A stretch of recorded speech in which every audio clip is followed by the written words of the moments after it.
महाराष्ट्र और कर्नाटक के बीच सीमा विवाद एक बार फिर सुर्खियों में है। महाराष्ट्र कर्नाटक सीमा विवाद को लेकर 9 दिसंबर को एनसीपी और शिवसेना उद्धव गुट ने केंद्रीय गृह मंत्री अमित शाह से मुलाकात की। गृह मंत्री अमित शाह ने भरोसा जताया है कि महाराष्ट्र के हितों की रक्षा होगी और जल्द ही इस समस्या का समाधान निकाला जाएगा।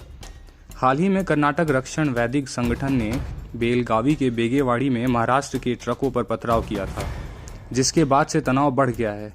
बेलगावी में महाराष्ट्र के ट्रकों पर पथराव की घटना के बाद सियासतदान भी सक्रिय हो गए हैं और इस मामले को तूल दे रहे हैं। कर्नाटक और महाराष्ट्र के बीच सीमा विवाद काफी पुराना है। दोनों राज्य एक दूसरे के इलाकों पर अपने नियंत्रण की मांग करते रहे हैं, पर हाल के समय में इसे लेकर हालात फिर बिगड़ने लगे हैं। 1956 से लेकर 2022 तक ऐसे कई मौके आए जब कर्नाटक महाराष्ट्र सीमा के आखिरी शहर में ऐसे तनाव देखने को मिले।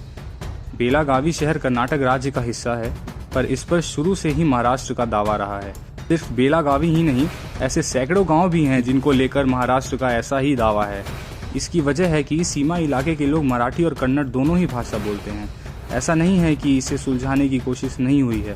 आइए समझते हैं कि पूरा मसला है क्या आखिर।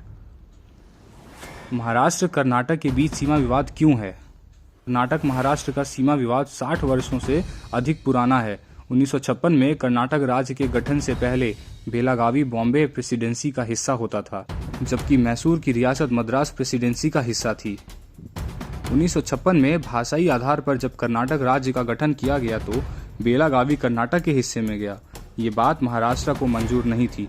महाराष्ट्र का दावा बेलागावी के साथ साथ 800 से ज्यादा गांवों पर भी था।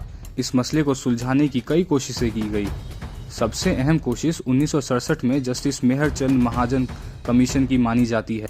महाजन कमीशन ने गहन अध्ययन के बाद 267 गांव महाराष्ट्र को और 247 गांव कर्नाटक को सुपुर्द किए।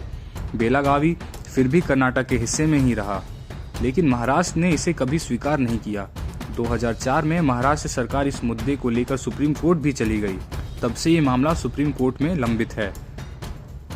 आखिर कैसे निकलेगा इस विवाद का हल? देखिए, दोनों राज्य की सीमा का ये मामला सड़कों पर प्रदर्शन या हिंसा करने से नहीं सुलझ सकता। इसे सुलझाने के लिए सिर्फ 2 रास्ते हैं। या तो दोनों राज्य सरकारें एक टेबल पर बैठकर आपस में मसला हल करें या फिर सुप्रीम कोर्ट के फैसले का इंतजार करें।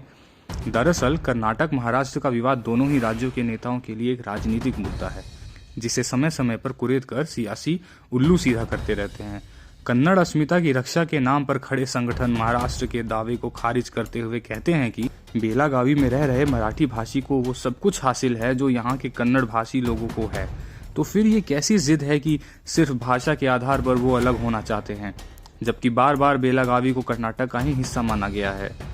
हालांकि महाराष्ट्र एकीकरण समिति मराठी भाषी लोगों के साथ कर्नाटक सरकार पर भेदभाव करने का आरोप लगाती है।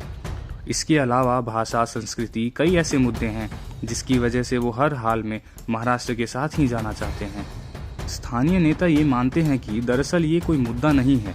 वास्तविकता ये है कि इसे कोई सुलझाना ही नहीं चाहता, क्योंकि इस मुद्दे की बदौलत कई राजनीतिक दुकानें चलती हैं। दोनों ही प्रदेशों के पास ऐसे नेताओं की कमी नहीं है कि अगर वो चाहें तो ये मसला सुलझ ना जाए, पर कोई चाहता ही नहीं है।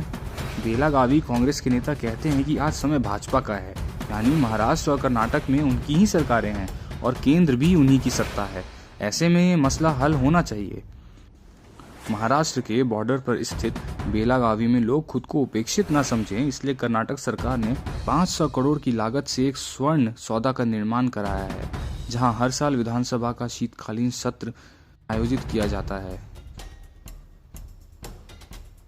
बेलागावी को एक स्मार्ट सिटी में भी तब्दील किया जा रहा है। बेलागावी प्रगति कर रहा है, पर यहाँ रह रहकर होने वाले प्रदर्शन और हिंसा इसकी प्रगति में बाधा बन रहे हैं।